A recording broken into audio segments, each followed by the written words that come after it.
So, holy sh**, what is happening to my hair? A barber. A barber is the very first thing I'm going to once all this lockdown is over. But I digress. After most of the world learned to work from home last year, it looks like we're going to have to be doing it a little bit longer until we've all been jabbed in the arm and ready to return to some sense of normality. And for the majority of 2020, I, along with probably the vast majority of you, just relied on a simple desk chair. I did no research, I just picked something that was cheap and cheerful off of IKEA and got it delivered, set it up, and Bob's your uncle. I just thought the expensiveness and the extravagance of gaming chairs that I see across all of my favourite YouTube channels, and chances are that you see across yours, your Omega Secret Labs and so on and so forth, were just a bit pointless. They look comfortable, but they're not several hundred quid's worth of comfortable. And then I was lucky enough to get my hands on and try the Underseat Dark Demon, and my mind about gaming chairs changed forever. Let's get into it. Hey, and welcome to New Rising Media, your home of hands-on reviews and gloves off opinions about tech and gaming. I'm Jason England, full-time nerd journalist, and I thank you, right there, for taking the time out of your busy day to check out this video. Cheers, and welcome to the first of a series that I'm calling Stuff I Use to Get Stuff Done. The working title. I'll think up of a better title for it at some point, but essentially what this will be is me making recommendations for your home setup by reviewing everything that I use for the day-to-day. Because we're all staying at home for quite a while, and for those whose workplaces have jumped fully into remote working and probably aren't going to go back to an office after all of this is over, you need to ensure that you've got the best tools that you need to do your best work. Plus, I care about you out there.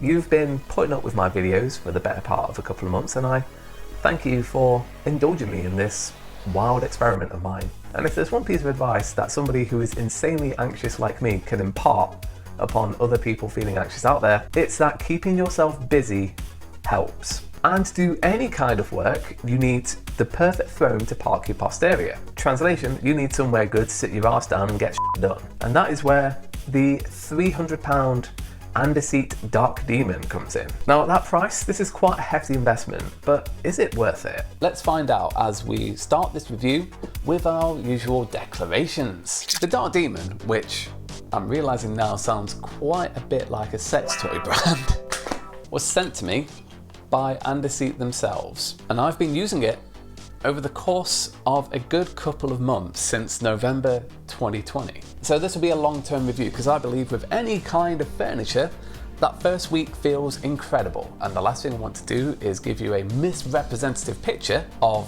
what it feels like in the first 7 days, and then a couple months later it just sags and feels a bit naff. The main thing that jumps out at me about the Underseat Dark Demon is just how much it doesn't jump out at you.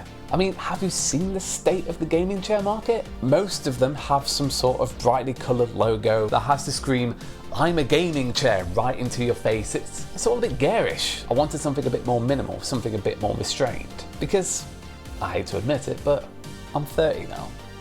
It's 2021. I'm not that same 13-year-old that wants everything in my room to look like my pearlescent Golf GTI from Need for Speed Underground. And chances are you don't want that either. Chances are you just want something that doesn't stick out like a sore thumb. And it turns out Underseat have heard you. Don't get me wrong, it still looks like a racing bucket seat and is designed as such. But the design is a minimal blend of black PVC leather, black plastic, black metal, Hail Satan, and occasional stitched white logos. Or if you want to pop a colour, you can get an Underseat Dark Demon with some red highlights here and there. But all in all, it fits unassumingly into your setup, which for someone like me is great. And it's probably a big win for all the 30-somethings out there who just want their nerdy passions to grow up with them and don't want everything to be as neon coloured as it was back in their childhoods. Like seeing Kratos transform from the bloodthirsty bellend who shagged everything that moved into everyone's favourite father figure that's not called Joel Miller.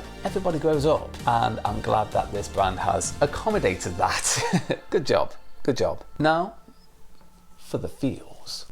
That was creepy as hell. Nah, but seriously, the comfort part properly matters here, because a chair could look absolutely horrendous, but if it feels like I'm sitting on a cloud, I will pay attention and I will probably buy it. And when it comes to gaming chairs, it's a bit of a mediocre minefield, because from my experience, they fall into two categories. They're too solid, and while they provide that lumbar support, they don't necessarily provide a comfort that means it's enjoyable to sit in. And then there's the other side where it's just a little too soft. I'm sounding like one of the three bears here.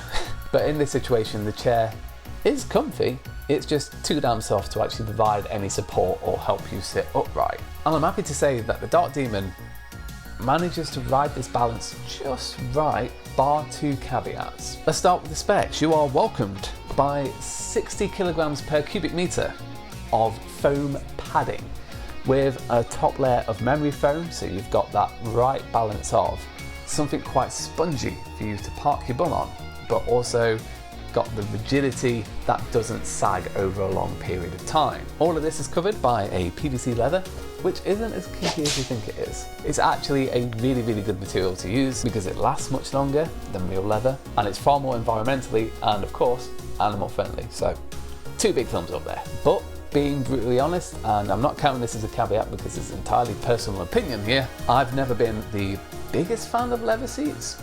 Although I am fully aware that this is a really comfortable seat and lots of people will really like it. Don't get me wrong, this does the job, but I would prefer a fabric version, primarily because I just don't get on with the leather material itself. In the morning, in winters, it's just way too cold to sit on and it never really warms up. And then in the summer, it's very easy to get very sweaty on a leather chair, as some of you may know. So that's why I'd prefer a fabric seat, and I know that Andy Seat are working on a couple, but as I said, this is not really something I'm going to knock this for, because people will have their preferences for it, and also PVC leather is far easier to clean than fabric. So the fact that Andy Seat are providing you with that choice is great, and both materials come with their upsides and downsides. A healthy posture is maintained by a velour head pillow, which is a little bit too hard for me.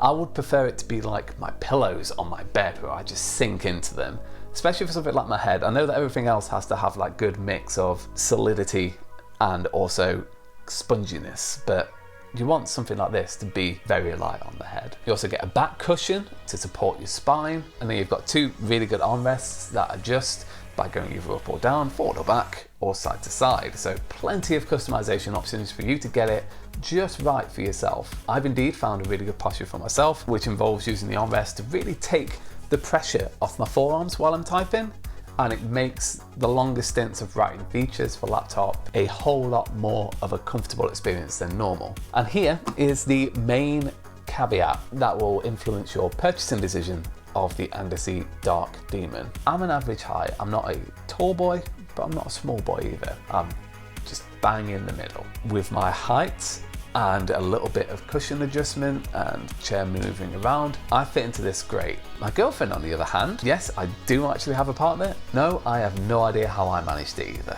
Who is a bit shorter than me, just feels that this chair is a little bit overwhelming. She's not able to make the most of the head cushion up here, and the spine cushion, she just can't put it in the right place. And the length of the bottom cushion bit from front to back can be a bit too long for people with shorter legs as well. So it was just very difficult for her to find the comfortable posture that is right for her. So what does that mean? It means, all in all, provided you're not on the small side, this is a good chair. Although I really, really do not get the point of how far back this chair, amongst other gaming chairs, recline. Let me explain. So this is the normal posture to begin with, 90-degree angle, where you're nice and comfortable, ready for work. And then you have something which they call reading mode, which is around about there at 120 degrees. Now for me, this is good for gaming. I'm at a nice reclined position, usually with the head pillow back here, and this is about as far as I go. But this chair goes further. For example, you can take this back to what they call movie mode, which is about there at 140 degrees.